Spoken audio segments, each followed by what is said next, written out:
भैया जरा सामान आराम से उतारना, कोई भी चीज टूटनी नहीं चाहिए। टेंशन मत लीजिए भैया जी, हम आपके फ्लैट में सामान को आराम से रख देंगे। बहुत देर से तेरे हाथ की बढ़िया अदरक वाली चाय का इंतजार कर रही थी। कितना रह गया सामान? सारा ऊपर फ्लैट में रख दिया ना। नमस्ते अंकल जी। नमस्ते बेटा, नए आए हो लगता है। जी अंकल जी, आज ही आया हूँ, बस सामान शिफ्ट कर रहा हूँ। आप भी इस एरिया में रहते हैं क्या? हाँ बेटा, वो सामने कोने वाला फ्लैट मेरा है, वहाँ दूध की दुकान है ना, वहीं से दूध लेने जा रहा हूँ। तुम्हें भी कुछ खरीदना हो तो उस दुकान से ले लिया करो, वहाँ पर दूध, दही, मक्खन, पनीर सब कुछ मिलता है। जी अंकल, बिल्कुल। थैंक यू अंकल जी। लगता है हमारे सामने वाले फ्लैट में शिफ्ट किया है, क्योंकि सामान वहीं आ रहा है। अकेला ही लग रहा है, लड़का कोई साथ नहीं है। माँ जी, रात के खाने में क्या बनाऊं? नीचे सब्जी वाला खड़ा हुआ है, एक काम करती हूँ, कटहल ले आती हूँ। कच्चा कच्चा लग रहा है, बढ़िया बन जाएगा। हाँ ठीक है बहू, कटहल ही ले आओ, मेरा भी बहुत मन है कटहल खाने का। आरती नीचे गली में सब्जी वाले से सब्जी लेने चली गई। शुभा उसके उदास चेहरे को ऐसे ही देखते रहती थी। आरती पहले ऐसी नहीं थी, वो हंसती बोलती सबसे खूब बातें करने वाली थी। 7 साल पहले आरती के पति का देहांत हो गया था।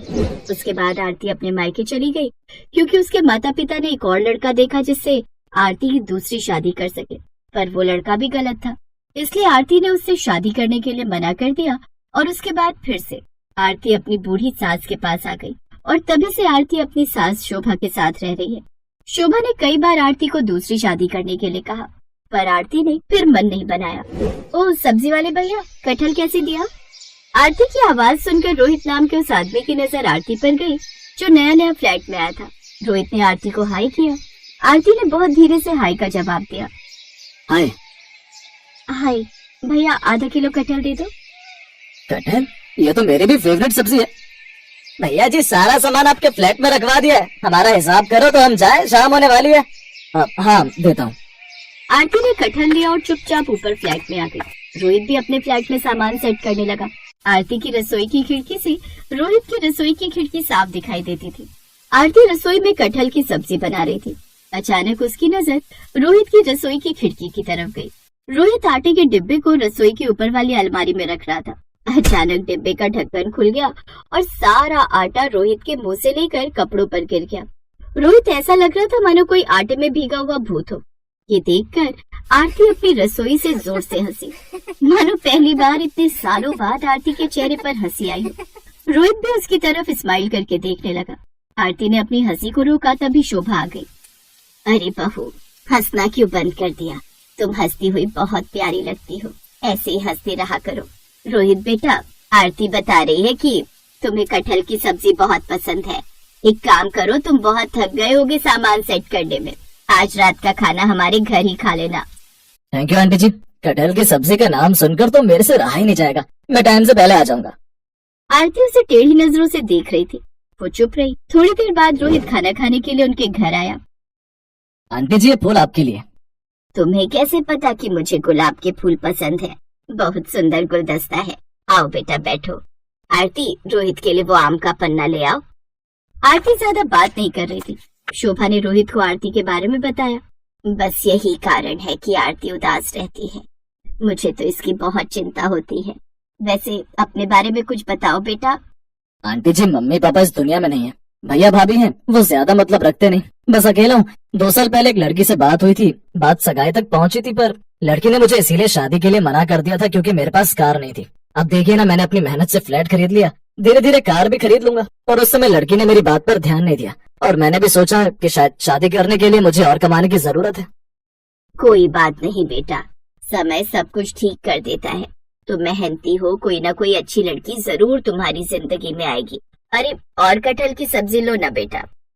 बस आंटी जी, मजा आ गया। आरती जी, आपके हाथ की कटहल की सब्जी बहुत टेस्टी है। पता है आंटी जी, मेरी मम्मी बिल्कुल ऐसे ही कटहल की सब्जी बनाती थी। क्या हुआ था तुम्हारे मम्मी पापा को? आंटी जी, पापा तो तभी चल बसे थे जब मैं और मेरे भाई छोटे थे। मम्मी अभी 4 साल पहले गुजरी है। भैया की शादी बाद में हुई है, लव मैरिज थी, इसीलिए उन्होंने अलग फ्लैट ले लिया। बस मैं काफी टाइम से किराए पर था तो सोचा कि अब अपना ही ले लेता हूँ। आंटी जी, डिनर के लिए थैंक यू। अब तो अक्सर ही रोहित और आरती के बीच चलते फिरते बातचीत, नमस्ते, हाय हेलो हो जाती थी। कभी शोभा कोई सामान लेकर आती थी और लिफ्ट बिजी होती थी तो रोहित सीढ़ियों से सामान ऊपर तक ले आता था। धीरे धीरे रोहित सास शोभा को अच्छा लगने लगा और एक दिन शोभा ने रोहित के बारे में आरती से बात की। आरती, मैं चाहूंगी कि तुम जिंदगी को एक मौका और दो। अगर तुम कहो तो मैं रोहित से बात करूं। रोहित बहुत अच्छा लड़का है और मुझे लगता है कि शायद वो तुम्हें मन ही मन पसंद भी करता है। नहीं माँ जी, ऐसी कोई बात नहीं है। एक कटहल की सब्जी की तारीफ रोहित ने क्या कर दी? आपको ये लगने लगा कि रोहित के मन में मेरे लिए कुछ चल रहा है? ऐसा कुछ नहीं है। ना ही मेरे मन में रोहित के लिए कुछ है और ना ही रोहित के मन में मेरे लिए कुछ है। हम सिर्फ पड़ोसी हैं। आरती शोभा को दूध देकर गैलरी में टहलने के लिए आ गई। कहीं ना कहीं शोभा की बातें आरती के मन में चल रही थी। तभी उसने देखा गैलरी में रोहित किसी से फोन पर बात कर रहा है। रोहित ने दूर से आरती को देखा और हाथ हिलाकर हाय किया और फिर से फोन पर लग गया। कुछ देर बाद आरती कमरे में आकर सो गई। अगले दिन आरती शोभा से बोली, आप मुझे कह रही थी ना कि रोहित के मन में मेरे लिए कुछ चल रहा है। पता भी है, रात को रोहित अपनी गैलरी में फोन पर किसी से बात कर रहा था। काफी देर तक रोहित ने इतनी देर रात तक किसी से फोन पर बात की। और आधी रात के समय कोई किसी से फोन पर बात क्यों ही करेगा? कोई गर्लफ्रेंड होगी, तभी तो इतनी देर फोन बिजी रहा। हाँ, कह तो तू ठीक रही है। हो सकता है मेरे मन का वहम ही होगा। चल छोड़, कोई बात नहीं। मैं अब इस बारे में कोई बात नहीं करूंगी। अगले कुछ दिनों तक रोहित दिखाई नहीं दिया। आरती बार बार उसके फ्लैट की तरफ झांकती तो फ्लैट के बाहर ताला ही दिखाई देता। हिम्मत करके आरती ने नीचे गार्ड से पूछ ही लिया, अरे मोहन, इधर आना। बोलो आरती दीदी, क्या हुआ? वो जो हमारे सामने फ्लैट पे रहते हैं, क्या नाम है उनका? रोहित। वो कहाँ गए हुए हैं? उनके फ्लैट के बाहर कुछ दिन से ताला लगा हुआ है। वो शादी के लिए गए हैं। आरती ने गार्ड के मुंह से बस इतनी बात सुनी और उसकी आंखों में आंसू आ गए। शायद उसके मन के किसी कोने में रोहित के लिए हल्की सी जगह बनने लगी थी। पर एक बार फिर आरती का दिल टूटा। वो उदास हो गई। उसने रात को खाना भी नहीं खाया और चुपचाप सो गई। अगले दिन आरती को रोहित के फ्लैट से आवाज सुनाई थी, मानो कोई शोर मचा रहा हो।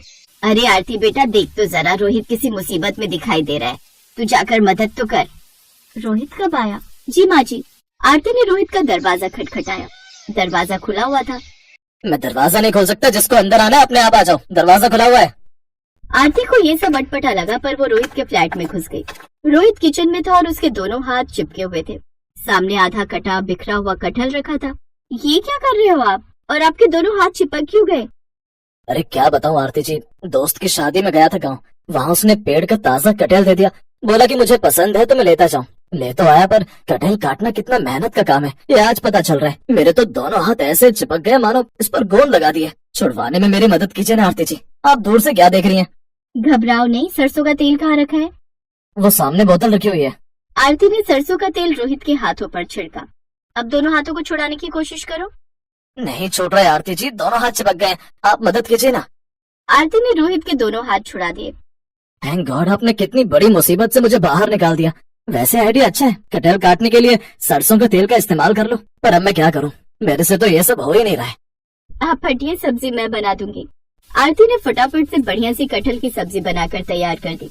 ऐसी सब्जी रोज खाने को मिल जाए तो कसम से मेरी तो लाइफ सेट हो जाएगी। अरे आप तो शादी कर रहे हो ना उससे, जिससे रात को फोन पर बातें करते थे, इसीलिए तो आप गए हुए थे। अरे मैंने बताया तो मेरे दोस्त की शादी थी। मेरी शादी होती तो मैं इस बिल्डिंग में सभी को इनवाइट करता। और आप रात में बात करने की बात कह रही हैं। वो तो मेरे बड़े भैया थे, कभी कभी मेरा हाल चाल पूछ लेते थे। दिन में हम लोग बिजी होते हैं, इसीलिए रात में थोड़ी बात कर रहे थे। वैसे बात तो मुझे आपसे भी करनी है, अगर आप इजाजत दे तो। मेरे से बात करनी है, पर किस बारे में? अगर आप बुरा ना माने तो मुझे आपके हाथों की कटहल की सब्जी पूरी जिंदगी खानी है। रोहित की बात सुनकर आरती शर्मा गई। उसकी आंखों में खुशी के आंसू थे। शायद मन ही मन वो भी रोहित को प्यार करने लगी थी। आरती के साथ शोभा की खुशी का ठिकाना नहीं था, क्योंकि रोहित बहुत अच्छा लड़का था। कुछ दिनों बाद पूरी बिल्डिंग के लोगों के सामने रोहित आरती के साथ सगाई करता है। और फिर कुछ दिनों बाद रोहित के किचन में बढ़िया सी कटहल की सब्जी बन रही थी, जो उसकी पत्नी आरती बना रही थी।